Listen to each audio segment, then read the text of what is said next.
Hello my friends, hello my knitting friends. Today's video for knitters. And if you're crocheter also, I just wanted to say, I have not worked for a really long time on my knitting. Actually, I did work a little bit, but I didn't edit videos because I'm sitting at the computer looking at my keyboard, at the screen, and then also when I'm knitting, that's extra time of me having head down, and I just developed some pain in my neck area. So I decided I'm not gonna be editing videos. I will be just occasionally knitting and crocheting. So that's why you haven't really seen me for a long time. In today's video, I will show you what I worked on and how I worked on. I'm not gonna be really showing you how to do it, but I will describe it to you. And I will also have a written pattern for it as well. Okay, so when there are cool days or air-conditioned rooms, I always get really cold on my upper body. And so I made myself capelet. You still can see my my markers in here, but they are there for a reason, because I want to go and show you how I was increasing. And so this is how it looks, how my capelet looks like. Okay, this is how my capelet looks like. So let me go and take you to the table and explain to you what I have done to make this capelet. Let me go and get rid of this project that I'm working on. That will be also another video down the road. I'm working on my someone's shawl. It's a very sad story, but I will talk about it later on when I'm finished with that video. Anyway, so let's go and talk about this. So first of all, this project this capelet was done with yarn that is 60% wool, 20% silk, and 20% mohair. It's kind of itchy on my bare arms, but because I don't wear it for extended time, it's okay. You know, I can deal with it, but I would suggest you to use a worsted yarn that is not itchy. Okay, I used 6 millimeters needles, actually 2 sizes up instead of 5 millimeters as the manufacturer says that I should be using, but I wanted just to make it a little bit more airy, not so dense. That's why I used a little bigger sized needles. Okay, so now how did I start? I was knitting top down. Okay, I did ribbing and I cast it on 78 stitches.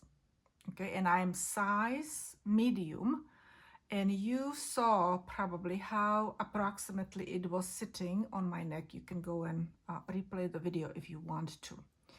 Also there will be a written pattern. Okay, so you can go and follow the written pattern, but in this video I will just tell you how I knitted it, and I will not show you how, you will not knit along with me. I'll just tell you.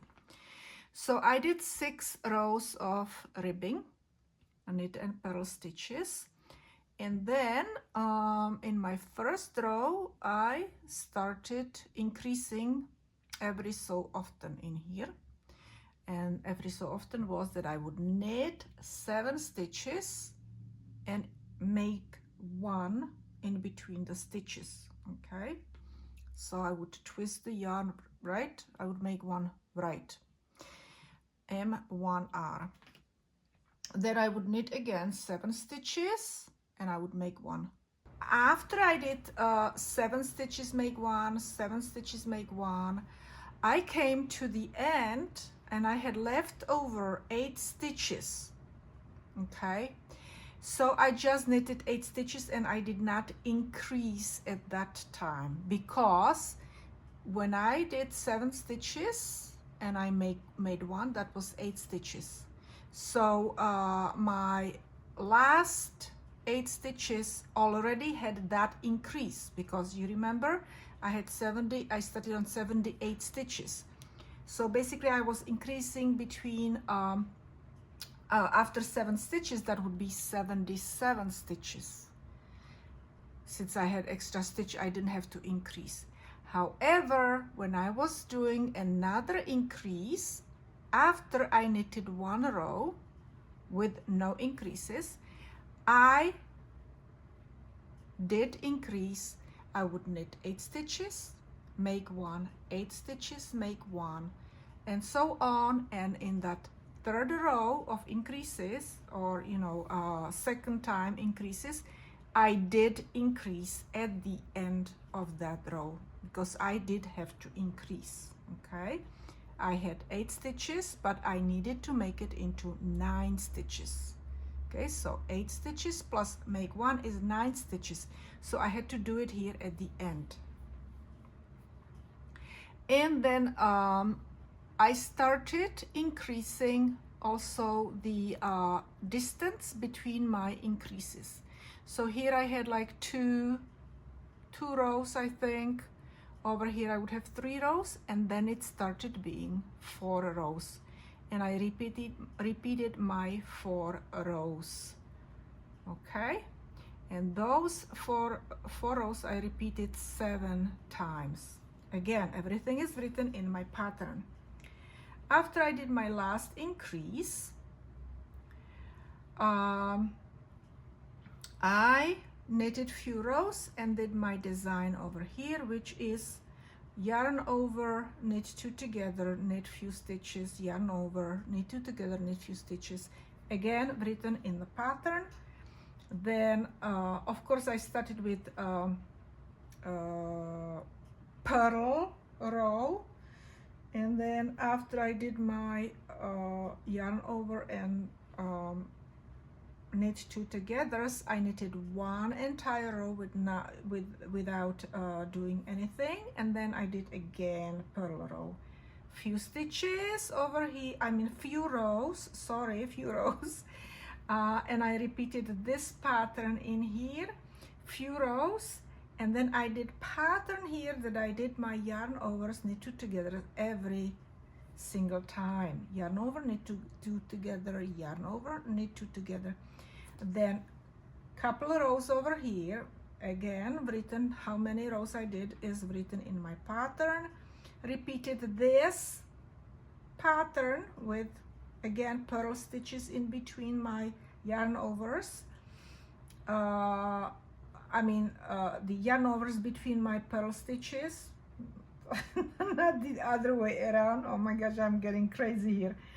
Okay, I did again that pattern, did couple of rows again, and I bound off with purl stitch so it would not curl too much. Okay, if you want to make it bigger, you do have to go and kind of fiddle with the numbers. I do have actually a video about sweaters that are knitted top down with yoke, and this is actually a yoke pattern, if sort of. So you can go and also watch that yoke video